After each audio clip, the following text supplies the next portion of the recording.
Honorable Kwame Govins Abuja, Minister for Roads and Highways, and who is also the MP for the good people of Adakulu. Honorable Minister, the microphone is yours.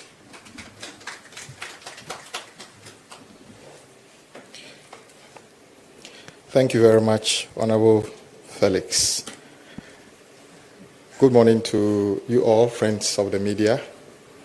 I'm privileged to share this platform with you, and I must say that so far, watching from outside has been very good, very informative, and carries government achievements or programs from all the ministry. Today is my turn, and I'm happy to be here.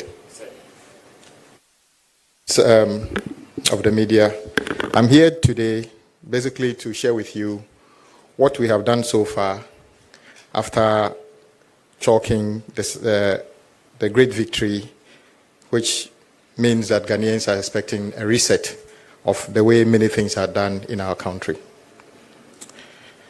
How did we start this? We started by, first of all, going around the country to ascertain from for ourselves what the situation on our road sector is. And we did this with all the agencies across the 16 regions. I want to take the opportunity to thank you all who were with us in every region and reported live to the people of our country. The summary of my visit is that it was difficult to see the 10,800 kilometers President Akufo-Addo declared at a point in time that they have done. It was difficult to see even 1,000 kilometers of roads in good condition in only one location, let alone 10,800. Obviously, what the president said at the time was not factual. Why did we do this? Towards the run-up of the 2024 election, we decided that we would consult with the people of our country in every community and get from them exactly what their needs are. As Honorable Felix said, one of the main issues concerning Ghanaians today in all walks of life is the condition of the road in their backyard. It doesn't matter where you are. Even people in Accra and Kumasi have serious issues with their roads. It is based upon this that the president made a firm commitment to make sure that we improve the road network in our country. The second thing we did was to do a stakeholder engagement with all the players in the road sector. And after the engagement with our stakeholders, we got a clearer view of what the situation is currently in our country. Few things come up quite clearly. We have huge delays in contract payment, i.e. projects that have been awarded and contractors are not on site simply because they raise certificates and we are unable to pay them. There are also an issue of the portfolio of stalled projects, which is quite disturbing. And then the inefficiencies in the procurement processes, which is what our agencies have done, i.e. There was almost uncontrolled level of award of contract. As a minister, every day people come to me, I've got this package, and they are throwing it in front of me to just approve. Reset means that that cannot be done. We will only go ahead with projects that have been programmed and budgeted for. And I'm pleading with everybody interested in playing a role in the road sector that the days of uncontrolled, unregulated award of contract is far gone. We will only start projects that we are sure we can fund. So that is a message to everybody. We also identified significant problem with technical personnel to supervise some of the project, because when we went around, one of the concerns of stakeholders was the quality of works we are delivering. Works are done, and within a project, normally we are told that when we do surface dressing, that is the one you and I know as the rough one, that is tarred but it's rough. It's supposed to last maybe 6-10 years, but 6 months after the project has been handed over, the rain falls and it washes away. And part of the reason is because of the strength of our technical people in terms of supervision. It is not their inability, their technical capability. we don't have enough personnel to go around the country to supervise the close to 1,000 projects that we have on site at any given time. The other thing we did was to basically focus on the flagship projects that the president promised in our manifesto, which is the big push. In the past, what would have happened was government basically saying we are going to do big push project, and then quickly see interested parties running through the door of the agencies that I want to do this. And one of the things we identified as well was that the regime of awarding projects on a so-called design and build also created an opportunity for inefficiencies and cost overruns and projects that are not delivering value for money. So under the leadership of President Mahama, he directed that all big push projects should receive proper attention in terms of, doing the studies, making sure that we do the designs and everything ourselves, and even come up with the cost. So the costs of big push projects you will see will be costs generated by our agencies instead of costs coming from contractors, which is a very big difference from what things used to be when before we took over. And this is all part of the resetting in the road sector that we talked about. So why do we have to do big push? My brothers and sisters, the program is also intended to provide infrastructure base needed to support the 24-hour economy by ensuring round-the-clock movement of goods and services. The Ministry of Road and Highways has undertaken studies and prepared comprehensive engineering interventions and cost estimates for the projects under the Big Push project.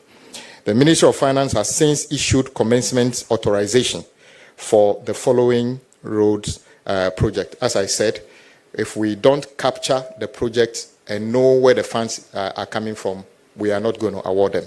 That is the basis upon which we use 6 months, as the finance minister said, to identify these projects, prepare them, cost them, and seek the requisite financial authorization before we go to site. By the way, when we took over, one of the things we did also was to tighten the regime of commitment, because I'll be speaking about part of that later in the presentation. And just to explain, Big Push is not a constituency-specific intervention.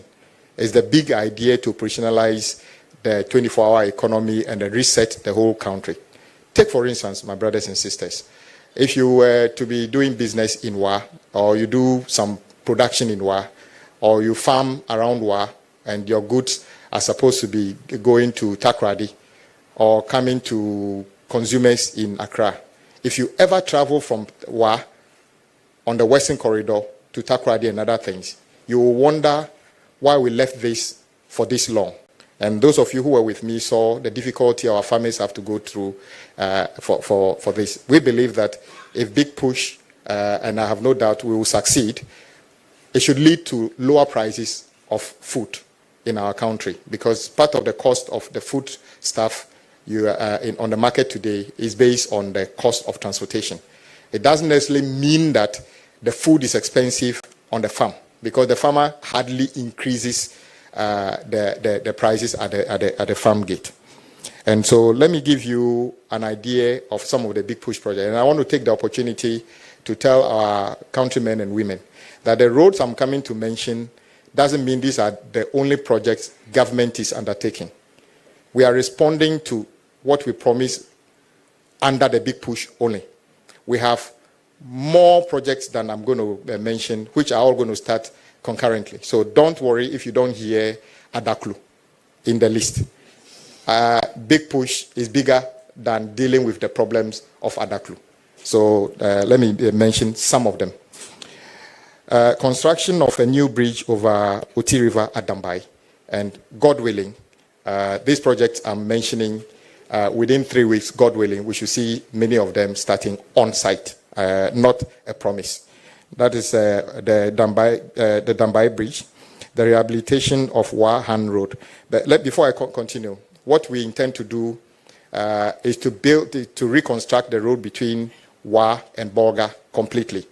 I understand that when I went around on that stretch, and it's a very sad story, few sections are under contract.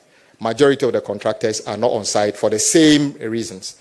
Because I heard my colleagues saying we are repackaging, and I'll deal with all those issues later. So when I mention them, you can say that they are just segments on the same road, but the intention of President Mahama is to, for the first time in the history of our country, complete the road between Wa and Bolga, all tarred, within 2 years, and that is what we are intending to do, and we are going to do that.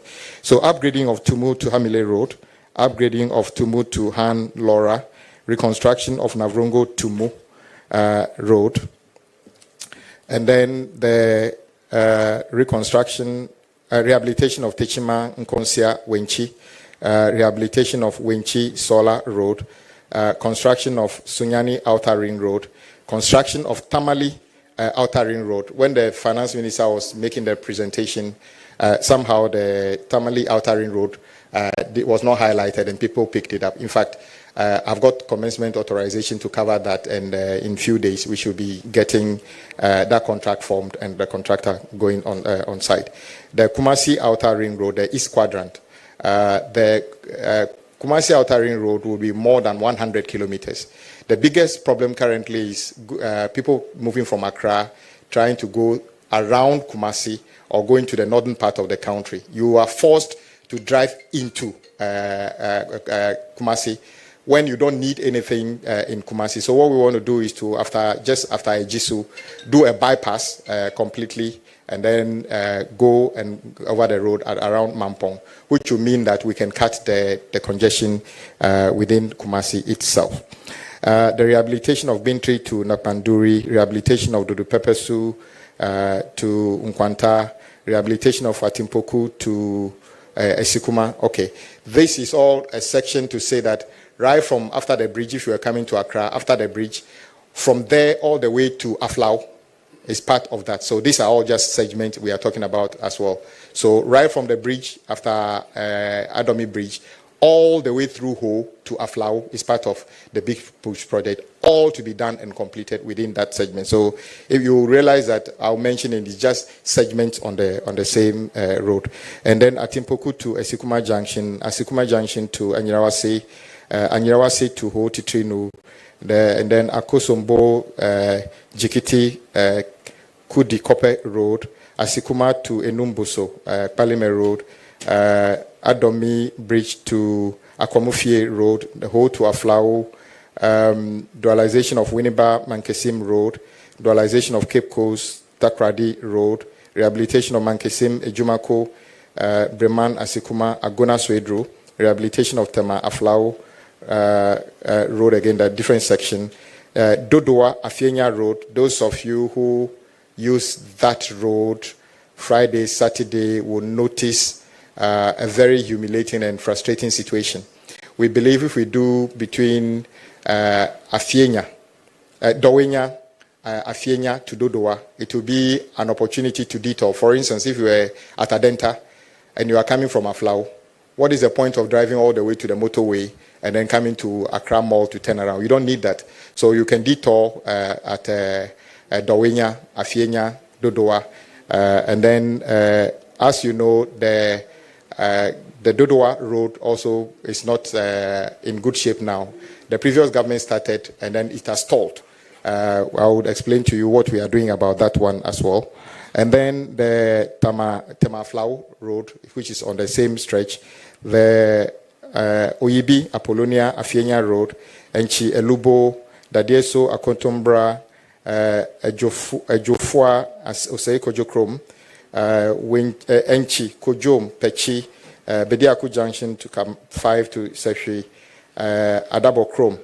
As part of the Big Push program, we have also selected the following abandoned projects for which no dedicated funding was allocated by the previous administration.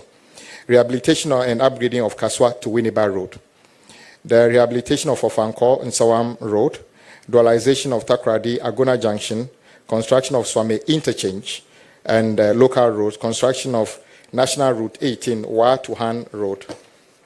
the upgrading of Tumu, Chichiluga, Navrongo, including construction of a 36-meter span reinforced concrete bridge over Kanyibe River and a 24-meter span reinforced concrete bridge over Bechilu River. Reconstruction of Navrongo, Chichiluga, Sandema Road, rehabilitation of Tepa, Mabangoso Road, rehabilitation of Hokwe Jasikan, upgrading of Nkwanta Otidamanko, reconstruction of Hokwe Have, dualization of Adenta Dodoa Road, and then reconstruction of Jini Sampa Road. My brothers and sisters, there has also been the need to carry out some strategic projects, and we have started the studies for these projects to ascertain exactly the interventions we needed to do. So to ensure long-term network resilience and regional integration, the ministry is conducting feasibility studies for key projects currently in at the design and appraisal stage. 1, a new alignment of Accra-Kumasi Expressway to reduce travel time and enhance safety. And let me repeat, it's a new alignment. It is not an expansion of the existing road. It's not dualization of the existing road. This is a greenfield, building a brand new expressway. It probably be the first time in our history we do something like of this scale. 2, Accra Outer Ring Road, and then the Kumasi Outer Ring Road. The Adosu Echiamanfro Bridge to connect Afram Plains and open up vast agricultural land. The pipeline projects are in alignment with the reset agenda's focus on long-term planning, regional equity, and infrastructure-driven job creation, as well as enabling infrastructure requirement for the 24-hour economy to take place. The 5th point I want to talk to you is about a modern tolling regime in Ghana. You all know that, notice that prior to the previous government's attempt to foist e-levy on the people of our country, they unilaterally decided to zero the collection of road tolls in our country. As principled as we are, we spoke against that even at the time, encouraging government to restore the tolling. They refused. They attempted to bring it back at the tail end of their regime. We were consistent and principled and asked them to bring it back. And indeed, prior to the election, we made it clear in our manifesto that we'll bring it back. My brothers and sisters, what are we doing now? To improve the maintenance regime, Cabinet has given approval for the reintroduction of road and bridge tolls with a focus on modernizing the collection of these tolls. We have done the transition that we want to transition to electronic and automated tolling system, enhance transparency and auditability of revenue inflows, improve user experience, and reduce congestion at toll points. The ministry has launched a concessionaire pre-qualification process so far. Public advertisements have been done. A pre-qualification conference was held on the 3rd of July 2025. 12 firms have submitted applications currently under evaluation. Proposed new toll rates have been submitted to Parliament via Ministry of Finance to determine the rates we are going to be charging when the toll is implemented. We are hoping that this will be based on electronic platform. There will be no physical barriers in on any road, and the tolling would only apply to roads that are engineered, meaning that roads that have been fixed. So we don't intend to put tolls on any rough road and other things. But when we make interventions, then we can toll them to raise more money to maintain that and to fix other roads in the country. The next thing I want to talk about is the issue about what is happening at the ministry now in terms of our burden. You will notice that at the time of transition, the previous government suggested that the total commitment of government at the road ministry was 105 billion Ghana cedi. I doubted that figure anyway, and I said it was around 130 billion. And I asked the ministry to do further work. They came back and told me the total commitment was around 123 billion 506 454,000,000, and then 431. At the time this figure was there, the total budgetary allocation to the ministry was just around 3 billion. When were we going to be able to have the resources to do all this road? So currently, the burden we have is over 120 billion. You heard the finance minister talk about commitment, total government commitment of about 164 billion. The road ministry alone's commitment is over 120 billion. I'm not saying roads are not necessary, but I thought government should have matched the awards with the allocation of resources. Reset means that when we say big push, you already see the finance minister allocating 13 billion this year alone for big push, even before we award the first contract for big push. This is the reset we are talking about. And the 13 billion does not include the allocation to the Ministry of Road and Highways. It's an additional money meant for the big push. We have our own budget, and then we have the budget for the road fund, which is also about 3 billion. We have a road maintenance trust fund, which is one of the things that the president directed we do.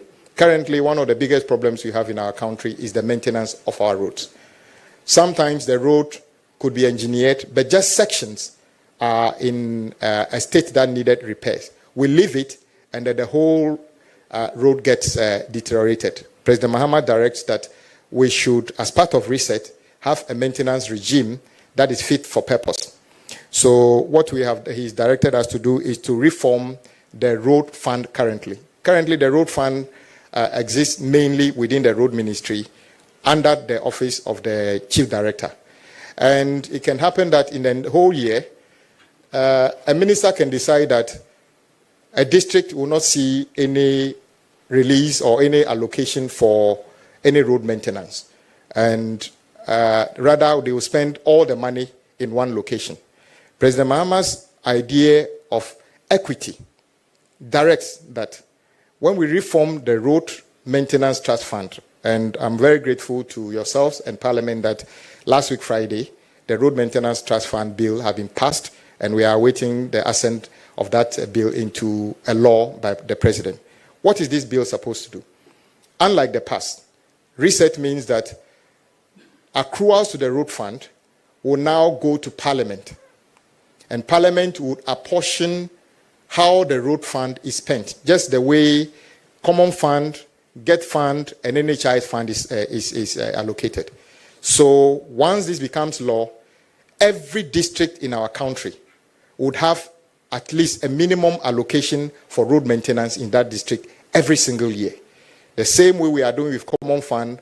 When Common Fund the law exists, but because of the way it is allocated, much of the money, sometimes 70%, is spent in Accra.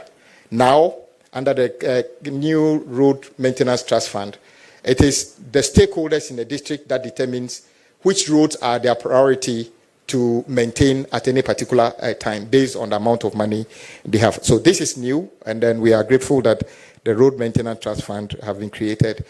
Out of this, new jobs will be created because we want these maintenance activities to be localized. I see no reason why in a district we cannot find or groom or build the capacity of local people to learn how to do road maintenance in their district instead of importing service providers from other regions. I believe this will also create new jobs. The next thing I want to talk about is the human resource and situation in the ministry. As I said, the ministry is in need of qualified staff to be able to supervise the works. I must say that the finance ministry has since issued a warrant for the recruitment of new engineers who would be trained to be able to carry out supervision of these roads. The next thing I want to talk about is the asset load control reforms.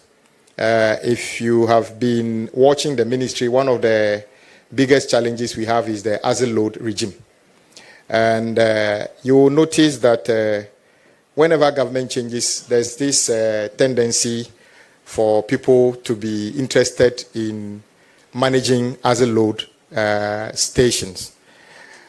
My brothers and sisters, whatever money we collect in terms of penalties, and let me repeat, whatever you pay with respect to as a loading is not a fee. It's a penalty for wrongdoing. So our aim is to make sure that as a loading would, the accruals should be zero. If the accruals become zero, what it means is that people have stopped overloading. No amount of money we collect in terms of penalties on as a loading can ever be enough to repair the damages caused by truckers along on our roads. Those of you who have seen part of the road Agona Junction to Takwa, which was done less than a year ago, part of the reason that road is almost gone is partly because of as a loading, not entirely because of that. But many other roads across our country are in a very deplorable state. We intend to do something about this, and then we have recommended a stiffer penalty regime for those who would not abide by the rule and overload. So you will see that the fees and charges that will come up, we are intending to hike the penalty for overloading on our road from 5,000 Ghana cedi to 50,000. You shouldn't be worried. It's just like saying that if you steal, you'll be jailed for life. You will say that is high-handedness. But what about considering not stealing? Then you have no reason to spend even a day in prison. So we are increasing the penalties for overloading from 5,000 to 50,000. We hope that will be additional deterrent for people to make sure they work within the rules. As part of this, we also noticed that the overloading part of the overloading regime is complex. Some people go to Temaport, load within the allowable tonnage.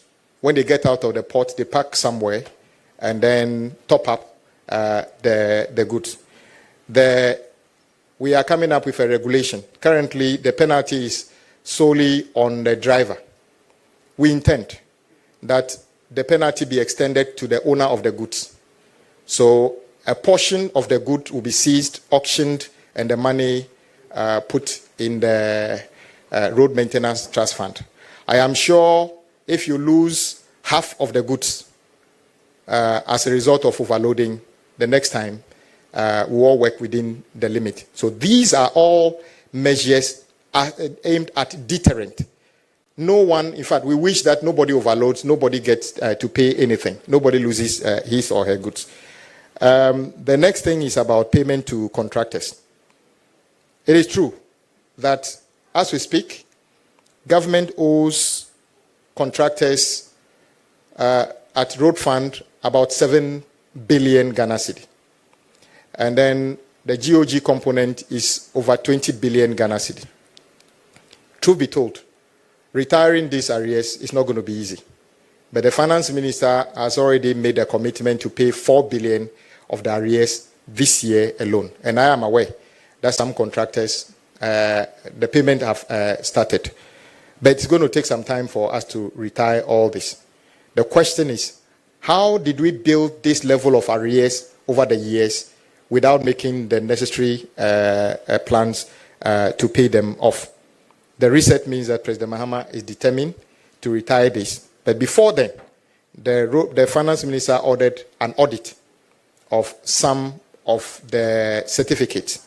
And what we are seeing on some of those occasions are not things we are happy about.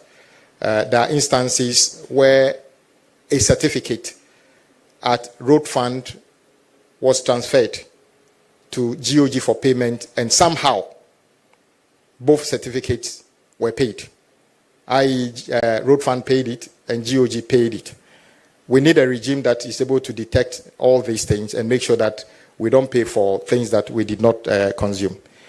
I know you have a lot you want to ask, so I would limit what I want to say and rather listen to you. Maybe you have more issues. But what I want to recap is this, that since we came, we went around the country to see for ourselves the condition of roads. And I must say that the conditions where you are is not different from where I am. It's in a very deplorable state. The president wants to make an impact. And the big push is just one of the interventions. The new maintenance regime is the second thing. Prudence in the way of we award projects to match the awards with resources is a third thing. We are also working with other stakeholders to make sure that the quality of roads we deliver will be better than we've ever seen. We intend to upscale all this to support the 24-hour economy drive. And one of the things we are going to do with the big push is that all big push projects are going to be done 24/7 around the clock. So all the projects will be carried out 24/7. That is why we are confident that maybe a project that should take 36 months, we are believing that it can be done within 24 months. And then I must congratulate all those contractors who have already started working 24 hours on their site to make sure that we're able to complete these projects in time. And let me repeat, big push is not a constituency-specific intervention. It is to interconnect our regions and open up very critical corridors. Upper corridor from Wa to Bolga, Eastern corridor right from Tema all the way through Oti, Basa and beyond. Western corridor all the way from Takrady all the way to Wa, and then deal with the issues of congestion in our cities. That is the outer ring roads of Kumasi, Sunyani, Tamale. All of them which have already been scheduled and commencement warrants issued for those projects to be awarded. So we are ready to go, and within 3 weeks maximum, you should see that the president will be cutting short for some of these things. There's also an issue about the rest of the roads, which the finance minister talked about in terms of about 160 districts that we have studied that have got the lowest or the worst roads in our country. So what we want to do is to commit ourselves to the next few years to make an intervention of about 5,000 kilometers of this road. And these are the ones that we are saying there are over 160 roads we want to carry out this. We are in the process of putting this together, doing the studies and what level of intervention. On some road, maybe it's an existing road, but what we need to do is to resurface, or there's a bridge on it which is broken, we need to fix. So the interventions will depend on the specific situation in that. So all this will be going on concurrently. We have also started the annual maintenance regime across the country. The various agencies, Urban Road, Feeder Road, have started, you saw in the newspapers, competitive bidding of all these things. Some regions have opened tender last week and are selecting service providers to start roadside clearing, desilting, regraveling, pothole patching across the country. So all these things are going on as we speak, and we are very hopeful that we've got on our side. President Mahama would bring the level of transformation or reset on our roads that would be something that can spur further economic growth and actually create more jobs, especially those in the built environment. Thank you very much.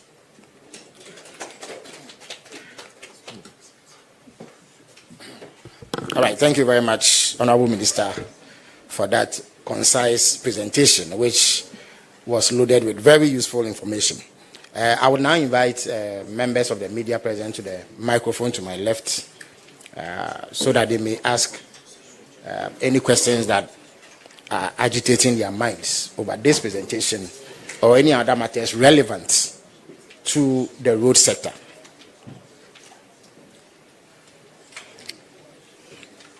All right, please go ahead. Identify yourself and ask your question. Hello.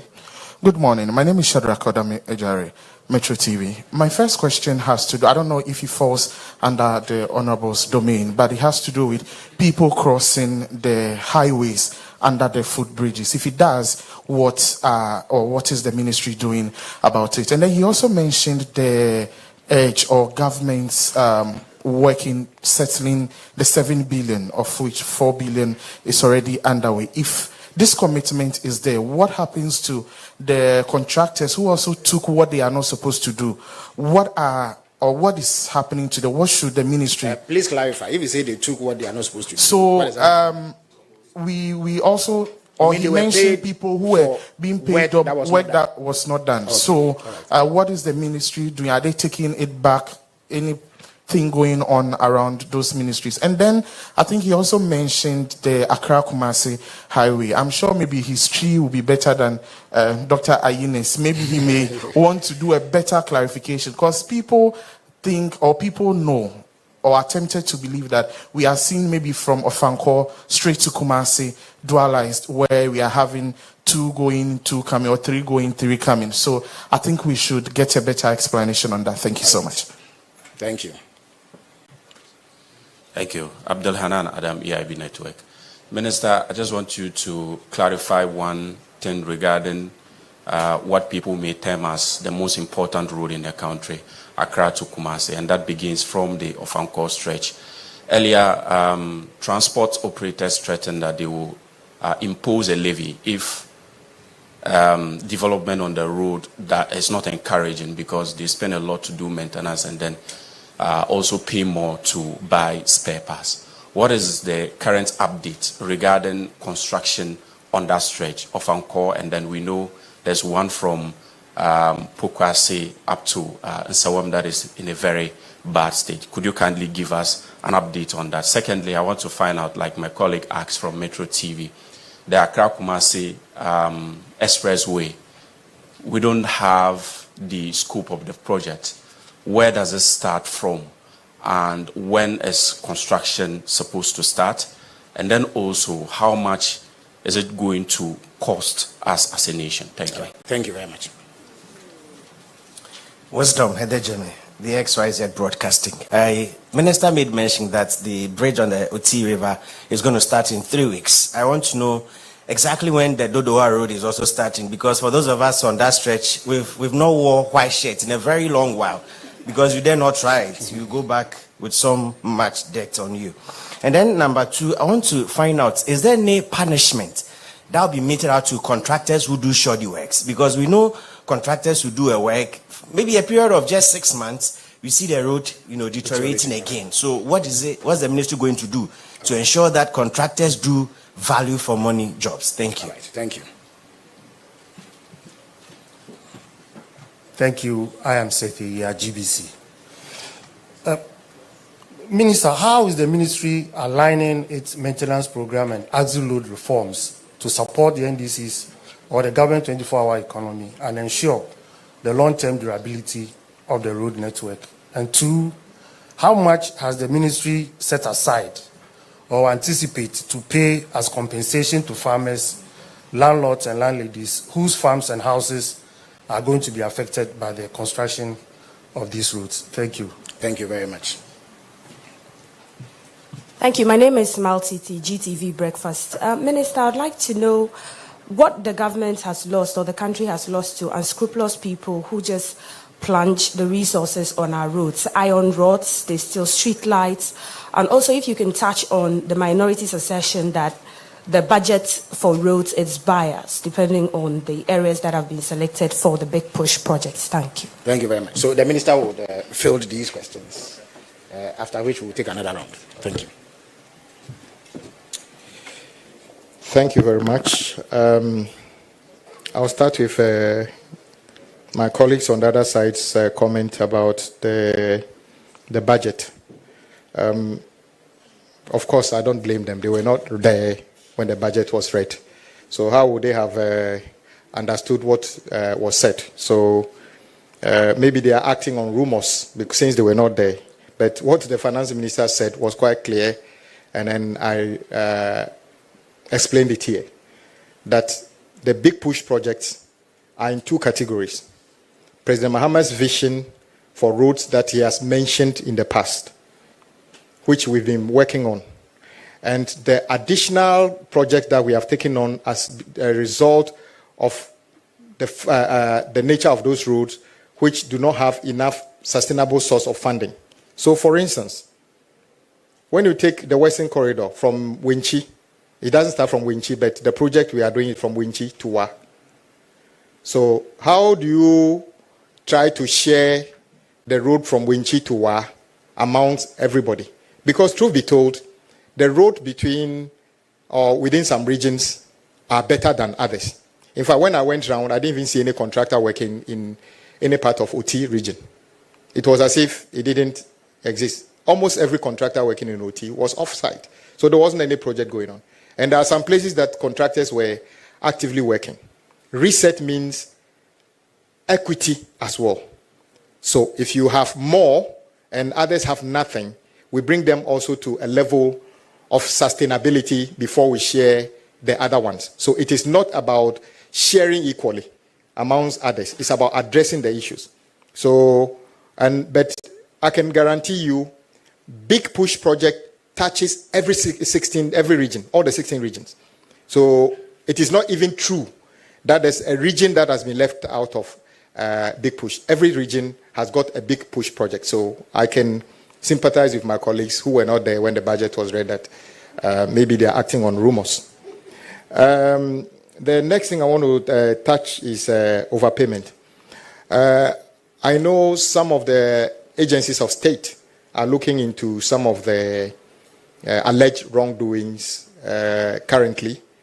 So maybe it would be premature for me to make any further comments on that. But I know that state agencies are looking into some of those alleged wrongdoings, whether by contractors, consultants, or my agency operators, and then in due course you'll get to hear that. Accra Kumasi, I'm told to explain it a bit in Twi, which is okay. Yebabesi Equino, brand new. Every Nkra, Eko Kumasi. And yet expansion and an dualization of existing alignment. Yebabesi a brand new fufro every Accra Eko Kumasi. And so we say adena a friend was saying dualization and won't complete eno. And yen no asem na yeka. President Mahama's vision say we agree say Accra to Kumasi is the biggest traffic in our country, and they deserve more, or the country deserves more, and that is why Yebaba see a brand new road, and we are not calling it even a dualization. We are calling it expressway, one that has never been done before. And I'm saying that we are hiring a consultant to do the studies, design, and costing, not design and build. An independent person will carry out the design and everything before we determine how much it will cost. So unfortunately, I'm not able to tell you how much it costs currently because we are still we are not there yet. Of Anchor, it's true that one of the biggest frustrations of people who try to leave or come into Accra using that corridor is of Anchor. It is true that that project actually was part of, if history bears me right, was part of the project conceived initially by President Mahama as part of the Pokwasi interchange. And I know that as of the time Pokwasi interchange was being funded by AFDB, the contract for what we are talking about now was also awarded to a Ghanaian contractor. The scope is different, but it was not done. The Pokwasi project was carried out. But we needed to do what we are doing now. But when the project was awarded, it's multi-million-dollar, but there's no dedicated source of funding. So government in the past paid part. The contractor was not on site. And when it started raining this year, you saw the frustration. And rightly so, we know drivers, community members, everybody was unhappy. I met some of them in my office and to hear their frustration. They are not in it alone. We are all in it. Where if I'm going to Kumasi by road, where else would I pass? So I'm a victim as well. So we wanted to take an action. And I must say that as we speak, the contractor has been paid some money currently. And I am expecting that the contractor's activity on site must pick up quickly, because I know we have paid some part of his bills to them. Dodowa, let's say from motorway to Central University, the contract says Accra to Aflao, but truth be told, Accra to Aflao is over 100 kilometers. The project that we are describing is just 17 kilometers. It ends at Central University. But that one also got stalled by BHM from United Kingdom. And the contractor was not on site. Some of you joined me appealing to the contractor to come back on site. The project is in 2 phases. The phase 1 is what the British firm is doing. Phase 2 was not under contract. We are carrying on part of that as part of Big Push. And I also heard my colleagues from the other side not understanding, saying we are repackaging existing projects. No. The phase 2 of the motorway to Central University has never been under contract. So it's actually a brand new project. What we are doing has nothing to do with an existing contract. Yes, Ofankor is an existing project we want to complete, and I think it is morally right for us to complete that. So if they are worried about us completing a stalled project, then that is their challenge. Because in their press statement, in one vein, they talk about you are not spreading Big Push enough. Another statement, they are saying that you are not completing ongoing projects. And then they say that you are completing, you are taking credit to complete our project. So what exactly are they talking about? So we are going to complete Dodowa, what do you call it, the motorway to Central University as part of Big Push. And all the approvals have been given. We are just ready to get a final stage of approval, and then we get that contract going. Shoddy works. You are right. Everybody knows a road that was built, which should last for 10 years, which is failing. What we are doing is to let agents of state who look into this, to look into them. But going forward, we are saying that from now, contractors who get work must show competence and commitment to do the good job. For instance, we notice at the ministry that contractors get work, and then when they are asked to buy, let's say, performance bond, they go to an entity, the entity, without making any checks, give them some cover, believing that government will never come back to cash the bond if things go wrong. Let me sound this warning. From now, when you are a contractor, you do work, and the work fails without explanation, we shall cash the bond. We shall cash the bond to use to restore the road. If you are a consultant, before you get work at the Ministry of Roads and Highways from now, you will need to buy professional indemnity insurance. Because if you supervise work that fails without any explanation, we will draw down on your insurance cover to make sure we cover the damages that you have caused. So this is a very clear message to contractors and consultants. We are no longer going to tolerate shoddy work under any circumstances. And also the third leg, staff of my agencies who supervise. And indeed, read what the finance minister said and part of our laws. If you are working with highways, feeder road, urban road, and you supervise work or authorize payment for works that were not done or were not done properly, if we find you out, you will be surcharged. I think that is just quite clear. That is the only way we can restore some sanity and decency and also improve the quality of work.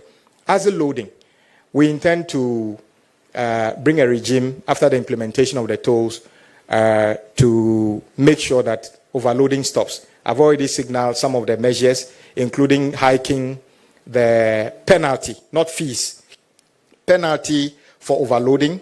And we are also bringing a regulation that instead of surcharging only the drivers, the owners of the goods also forfeit part of the goods, which will be auctioned.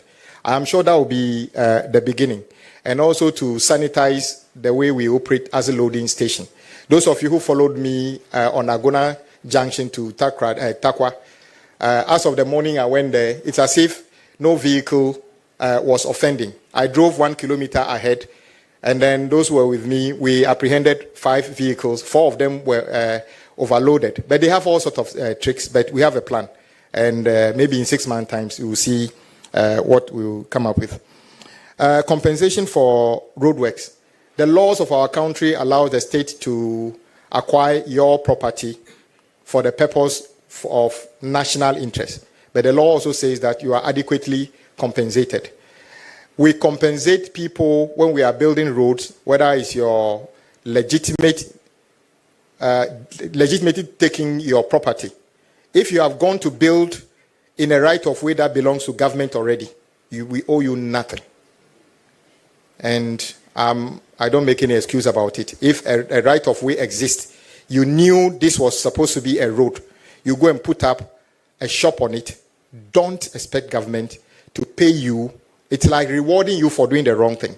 But if we know that the right of way didn't belong to government and we take it, there's a system by which the land valuation and others evaluate, and you are adequately compensated for that. That one cannot be taken away from you, and we always do that.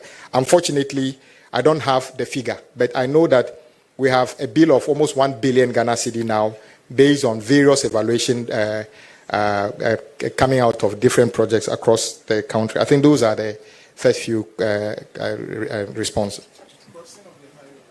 Oh, yes. Yes, you are right. Some compatriots, or I say that people who are not very helpful, have made it a point to, for instance, there's a metal grating on a drain in the middle of the road because scrap metal is business.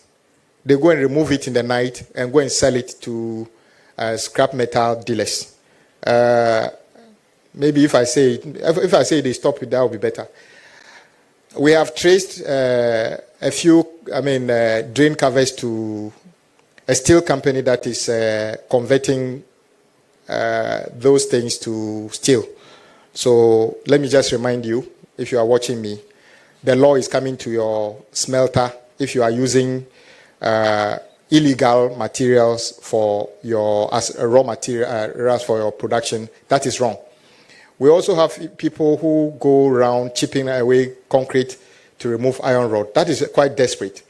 Our first action is to restore those things to make sure the thing doesn't collapse in terms of losing its structural integrity. But we are also working with local authorities to make sure that those reduce. I know that there are some court cases currently ongoing where some people have been arrested. If you are coming from Circle and then the flyover going towards Kolebu, you'll be surprised that somebody went to remove all the guardrails. The one that was installed just about a year ago, somebody actually took time, removed all of them. Fortunately, some of them have been apprehended and they are with the police. As to what kind of punishment they get depends on what the law says. It is not for Ministry of Road and Highways to determine that level of punishment. Thank you. All right, thank you very much. To save the blushes of the minister regarding his tree rendition, I would like to reiterate it for the benefit of our compatriots who speak tree. Also, for no person to say, a year in Chimuaba, say, Omampeni John Bramani Mama, I have dreamed, say, a year by that. In crying Nukumas in Temono or be ye for Frocran or per se or can esisudia. Say ye me tutu that I was see no say ye be no fofro. Nemum obey you crying no afa baby fofro a fin crying copim kumase. Na enye dualization just say ye ready oh nimu ye si fofro cra that no because wa wo na yewia yebehwe kwan yebefa so a yedi menu nyina bedi dwuma nti sisi ade mpanimfo ye mu hwehwemu se ombe hu dwumedie no pomasibre nti ebre so a yede ho nkaibɔ ebetudwa ama Ghana fo nyina atibi sana na oswafo no pese o kire de twi no na emunti ne papa nti momfa nche. So we'll take more questions. All right, thank you. Good morning. My name is Julius. I report for the Ghanaian Times. Honorable Minister, respectfully, what metrics or mechanisms will be used to prioritize road projects under the big push and then the ongoing realization? And how are communities being engaged? Many a times the work happens and then people come and make all claims. What's the level of... if you can clarify that, what sort of engagement are you referring to? So, stakeholder engagements, for regarding example, road construction. The road construction. Okay. All right. And then, secondly, you talked about costing of projects under the big push. You mentioned that the costing will be done by the agencies of the ministry. What happens to competitive tendering? So if the agencies are to cost the project, the contractors, what would they do? Would they just come and then whoever you wish you give the contract to? And then on the Ofanko Road, I think you didn't answer the question that a colleague asked. It's about the portion from Amasaman onward. It's very terrible. On the 9th of July, you held a press conference at your office. And then the contractor promised that in 6 weeks, the road will be tarred to make it more trouble for commuters. But nothing seems to have done on it. What's the state of it? Thank you. All right. Thank you very much.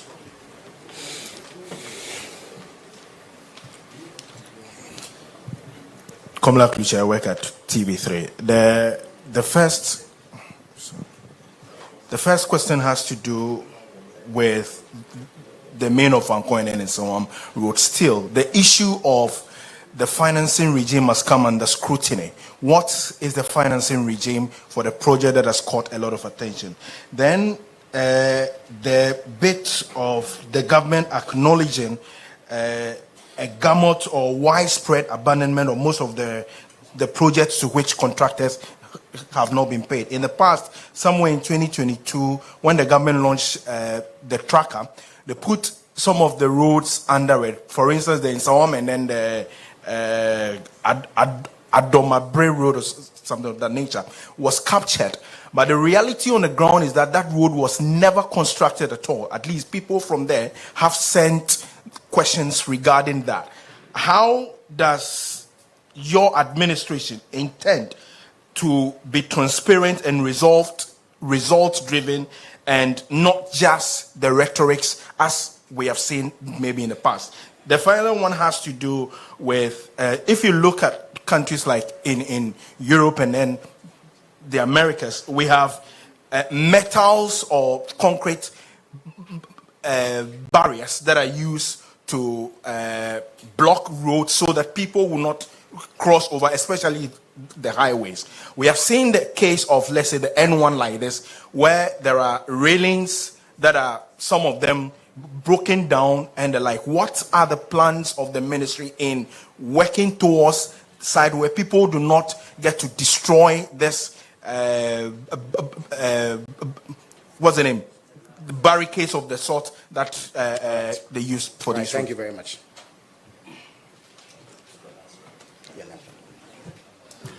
Good morning.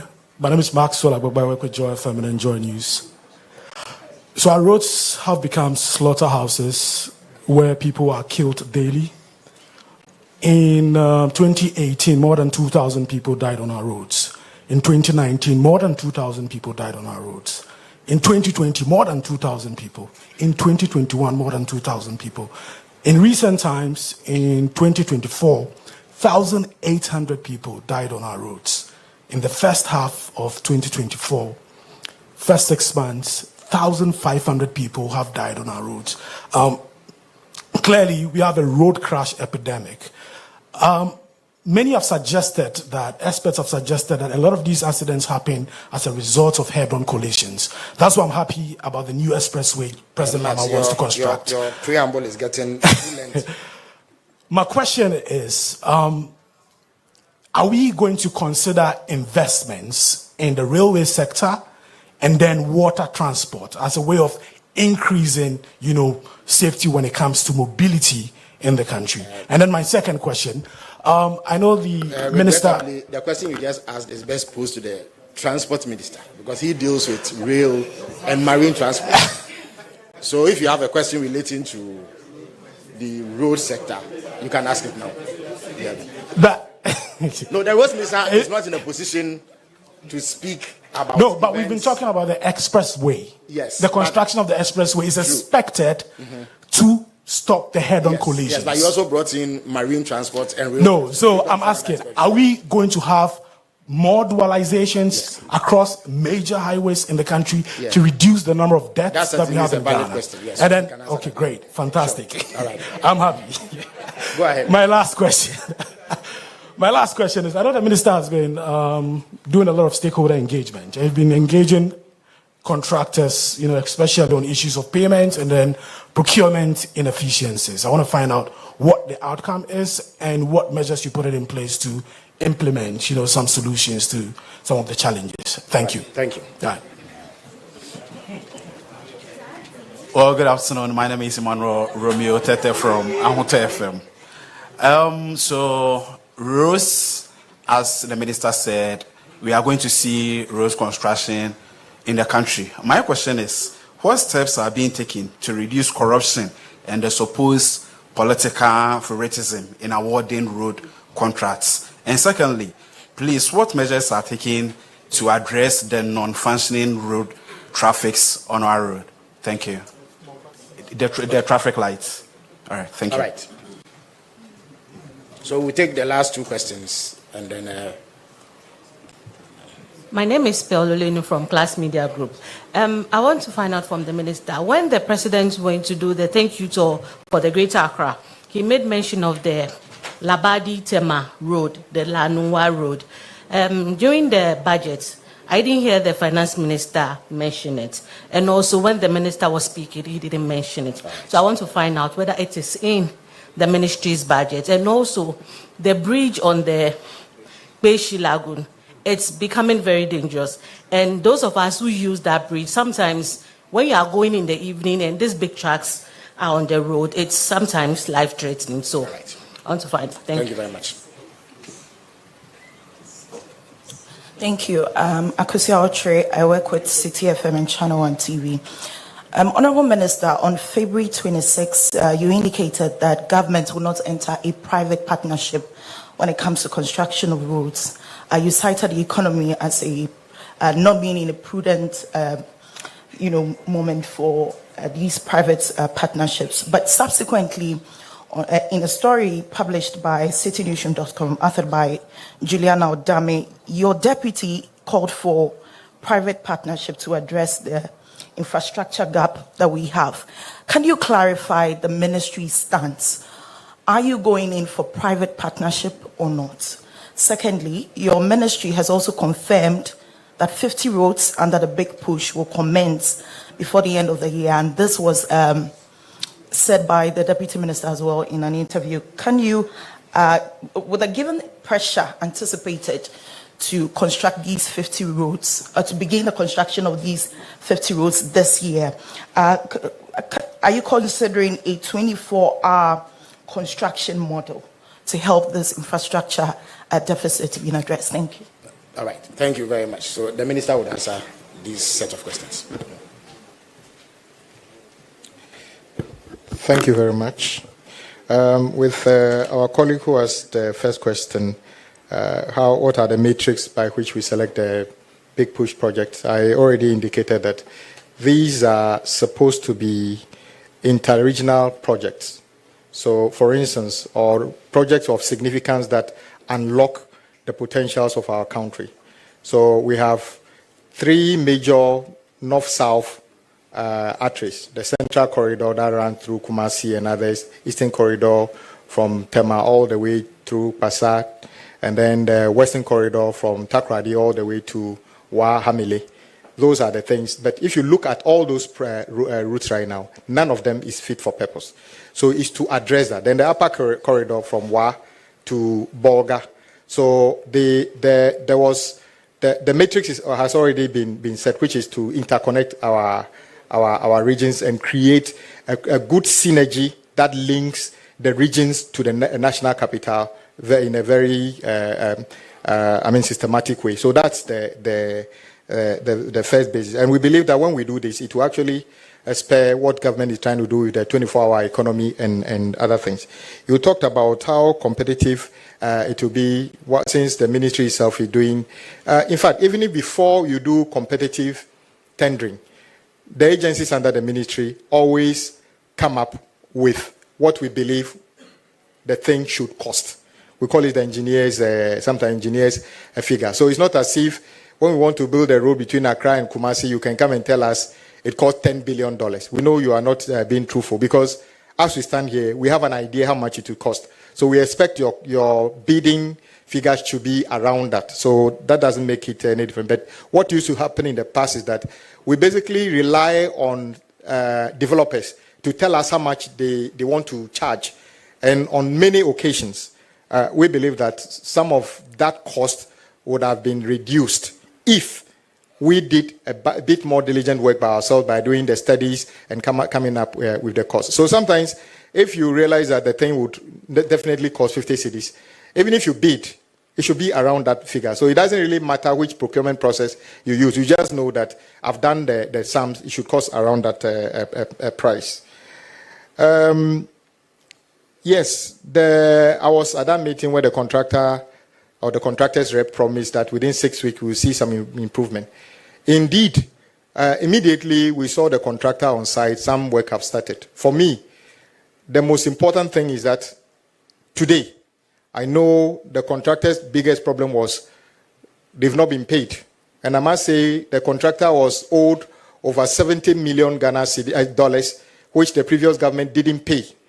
I was surprised they were on top of the roof asking us to pay the contractors.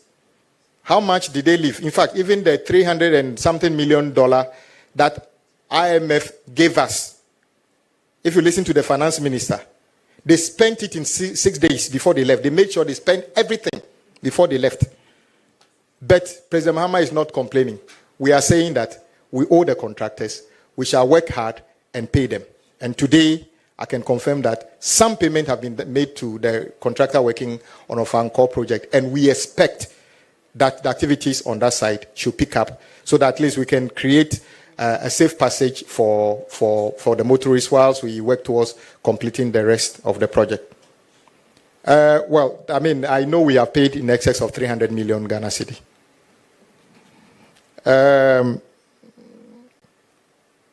That is the financing model of Fankor project. This was GOG. And then I must say that some of our colleagues who spoke on the other side were saying the project was not funded. It was GOG project. But you remember the $750 million Afri-Exim loan? Then they gave the contractors, some of the contractors, part of that money. But because it's a one-off loan, it's not sustainable. That money has been spent, so the project is back to GOG. So we need to find the money and pay them. That is why President Mahama directed that it should be captured as big push. So we will prioritize the payment for the completion of the Fankor project the same way Kaswa to Winneba and beyond. The additional information is that you notice that when you talk about projects that have been abandoned, when President Mahama took over, we never asked any contractor to stop work. In fact, those of you who followed me across the country, I was rather encouraging contractors to have faith with the state to continue work. Roll back 2017, government took a decision to suspend many projects, including especially Cocoa Road project. And that is part of the reason we have so much damage the Cocoa Road project, because contractors were about finishing. Some of them actually had resources to finish the project. They were told to stop. President Mahama never asked anybody to stop work. No contractor was asked to stop work. That is the reset we are talking about. We are different from the NPP in terms of handling issues at the road ministry. Yes, what President Mahama is intending to do in the road sector, I am sure if it's NPP, there would have been 50 slogans about it by now. But we don't deal with rhetorics and slogans. We shall deliver the road. You can do your slogans later.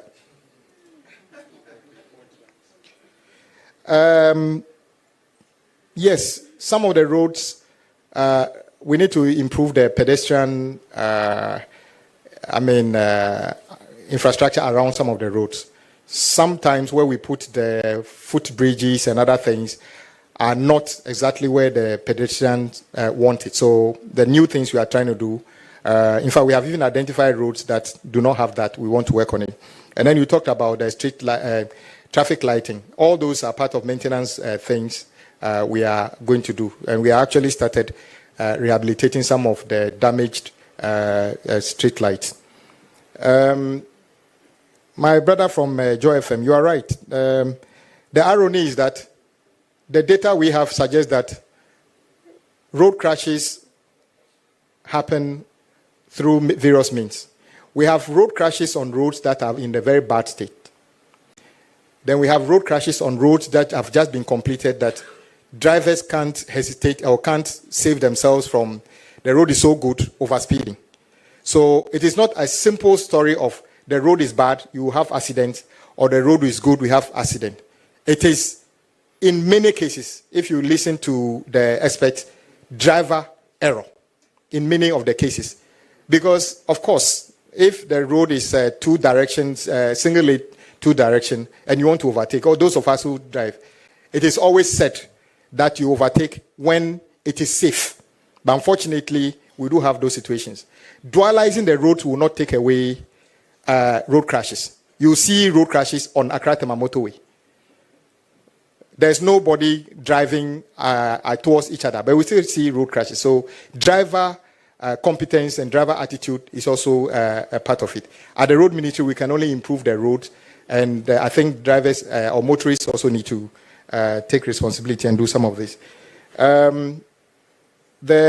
We have done a lot of engagement on the rest of the roads we are coming to do. Let me repeat. Big Push is not the only road project we are coming to start. In my record, we are starting over 100 projects at the same time. So when you count the Big Push projects, they are not up to that number. So let everybody just be calm. Because my sister talked about, we call it the beach road. That is supposed to be running from Independence Square all the way through to Junction Mall. It is a project funded by a Chinese, I think CDB, China Development Bank. You will notice that myself and the finance minister were in China a few weeks ago. We are having those discussions because it's not a GOG funded, and the Chinese are interested in doing it. And I must thank the Chinese government. Some of the Chinese abandoned road projects, we are close to restarting them. All the Sino Hydro abandoned projects, I am aware that Sino Hydro has already committed, and in a few weeks' time, they will be back to complete those projects which are still within their portfolio. So the beach road is one of those. It's not a GOG. We are working to close those discussions so that we can complete them. They will not be abandoned. The same applies to the Peshi Bridge. I will let my agencies take care. The specific issue about PPP. No one says we don't want to do PPP. In fact, when people come to my office every day, we want to do BOT, we want to do PPP. We are saying that the economic climate we have currently does not lend itself for government to enter into a any PPP agreement. As I speak, there's absolutely no PPP road project in the country. Like I said, Accra-Tema motorway has nothing to do with PPP. It is purely a GOG project being funded by GOG.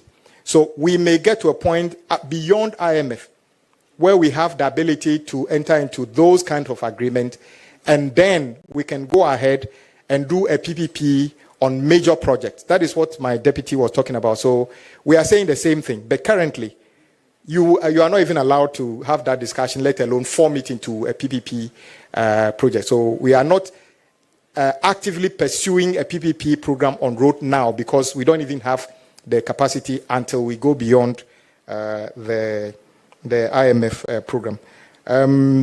I think those are the main. And then somebody asked, how are we going to ensure competitiveness and other things?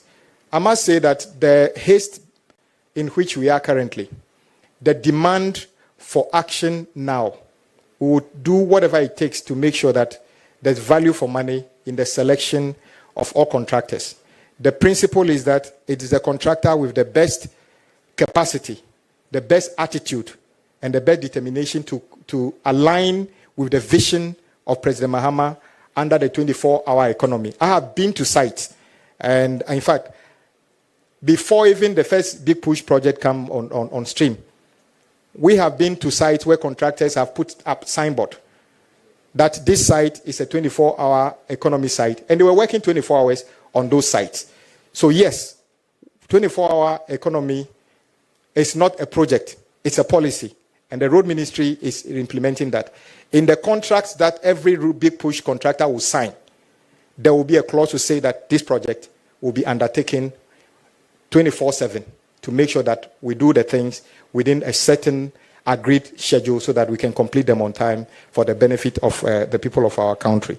So there will not be any political interference in the awards of contract. It doesn't matter whether you voted for NDC, you voted for NPP. What we want is the best contractor that can deliver on the mandate given to President Mahama so that the roads can be done within a specified time. That is what we are looking forward to. Thank you. All right. Thank you very much, Honorable Minister. So we call it a day at this point, and reiterate our profound appreciation to the Minister for sharing these thoughts with us on the way forward for President Mahama's agenda on routes. We'll come your way on Friday with the Minister for Communication, Digital Technology and Innovation, who would also make a presentation on goings on in his sector and under his ministry. So until then, see you all.